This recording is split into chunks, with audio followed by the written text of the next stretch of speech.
ये थोड़ा सा गलत हो गया ऑडिट के अंदर। ये आपने जो है वो इसमें कमेंट पेटिंग नहीं लिखा था कि हो रही है।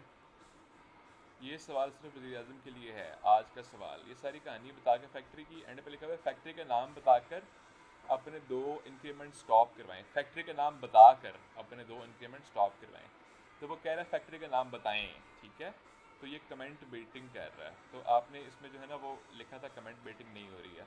ये आप चेक कर सकते हैं खुद से। ये और भी आपके कुछ गलत उसने किए हैं तो मैंने उनको डिस्प्यूट किया क्योंकि वो गलत असल में नहीं थे। ये वाला है, इसको खोलेंगे तो पोस्ट खुल जाएगी। ये जो सबमिट पोस्ट है इसमें ये सारे आपके जवाब हैं। आपने इसमें कमेंट बेटिंग फॉल्स लिखा है। जब आप इधर जाते हैं ये इनके ऑडिट का रिजल्ट है।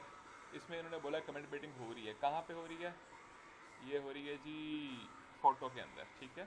तो ये अपना लाजमी चेक किया करें और कोशिश करें कि कोई भी मिस्टेक ना हो, तवज्जो से जो है ना बहुत ज़्यादा अच्छे तरीके से करें।